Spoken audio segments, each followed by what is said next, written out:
Hello, this is Mike, NoStressMike.com. I want to talk about three-man militias in motorcycles. Now, the thing is, you need to get up some kind of a system. The best thing when you're traveling in a convoy on a road, the good thing is to have a motorcycle scout team, and like I say, they run ahead of you, so then you know about roadblocks, you know what kind of stuff you're coming up against, and like everything, they work together. Okay, now first let's talk about arming, how to be armed. Now you've noticed, if you've been watching my videos, I'm not a big sling kind of guy. There's seldom a position, a time to use a sling, and on a motorcycle, that is the time.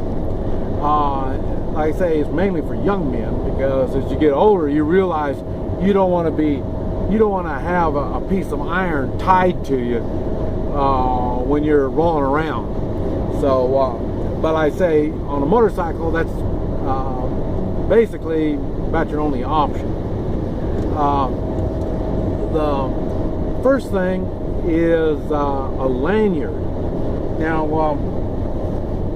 Now see, on my gun, it's a little one. There's no hole in the handle, but you'll see there are some. Okay, this is the modern technology. I was recording and I got a telephone call, so I cut us off. So, but we're gonna start again.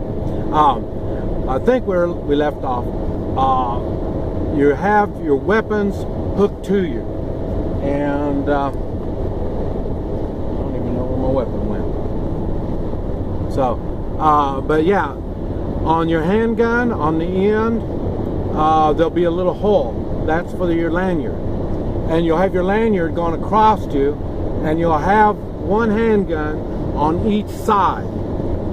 You can have it in a shoulder holster on both sides, and this way you can pull out whichever one you need. If you're working on the gas, or you're working on the clutch, and then you can just let go of it and it'll go down to your side. So that's why you would use a lanyard on your handgun. Also, I made a video on a Glock, and I think it was a scary Glock, I think is what it was, but there's that one, and that will work in this situation. Also, I made one on the AK,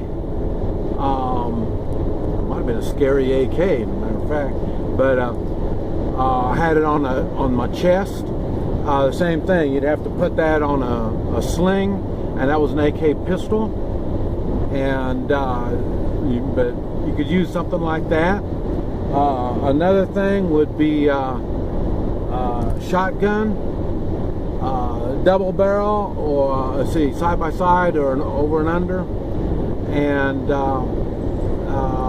these are the types of weapons that you'd be using on a motorcycle. Okay, now, okay, so what happens when you're in a caravan? You're going to be running ahead of the caravan, and maybe behind. Just all of it just kind of depends. But what happens? And only with the ones being well armed. Not all three motorcycles are going to be like that. You can't have all those weapons, because it'll really affect your driving ability. But so you will have one motorcycle that will be well armed, and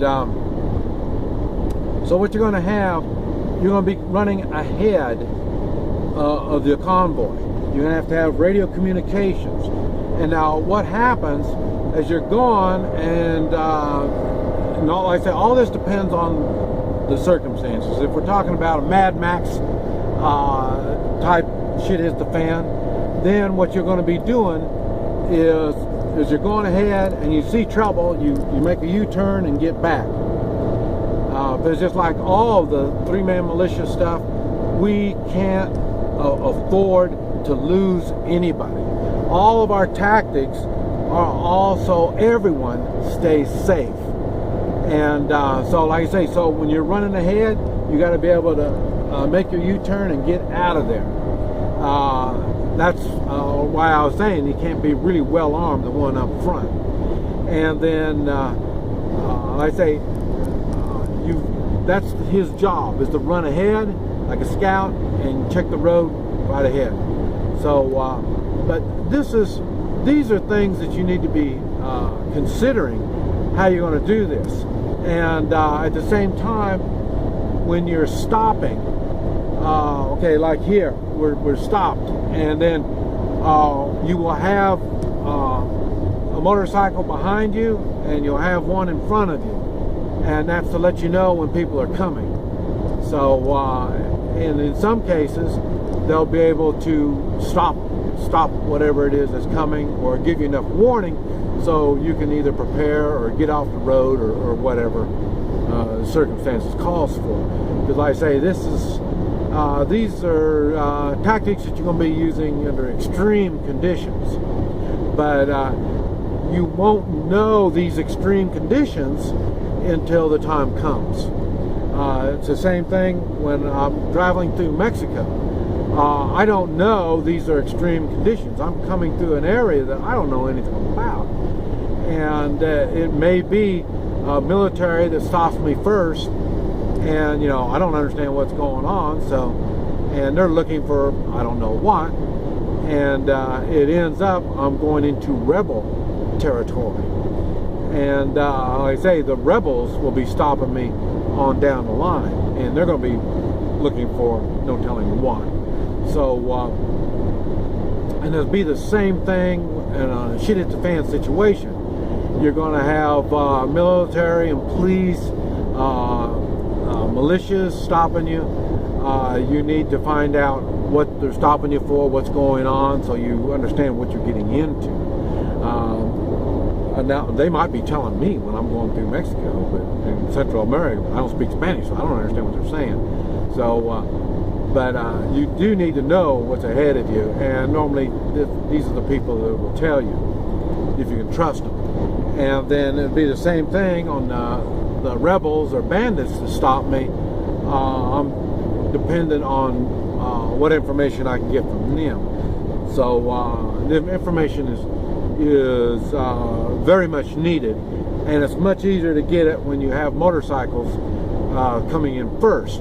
They will, like say, the motorcycle, when you see the roadblock, the motorcycle will come in first, leaving the convoy behind where they're safe. And then he can come in, talk to them, find out what the situation is, and then make a decision there if we're going to bring the convoy on in. And but otherwise, as I say, you can't just come pulling up the roadblocks, with your whole convoy. You got too many people's safeties involved in this thing. So that's why you have to go up first with the motorcycle, find out what's going on, and make a decision on what it is you're going to do. So yeah. So like I say, so that's the scouting part of it. Like I say, your convoy will stop, you'll go forward, talk to them, find out what's going on, what the situation is, and then go back, talk it over with them, and then come on in with your convoy. So that's the main purpose of your motorcycle on the road. Now through the night, if you're going to settle in someplace, it's nice if you got off-road bikes, so they can go take a look at what's around you and do some scouting around you and see what's going on. And of course, in all these cases, you don't want loud motorcycles. That's one reason why I've been thinking on an electric bicycle. The bicycles, well, you know, it's easier to haul a bicycle, and electric one's quiet. And nowadays they've got some pretty fast electric bicycles. So a lot of this may apply to bicycles if you're going to use the same tactics. I say especially off-road. I don't know about on-road, but off-road through the night before you settle down, you have the electric bicycles run around the area and check it all out. But anyway, these are things to think on for your three-man motorcycle militia. This is Mike, NoStressMike.com.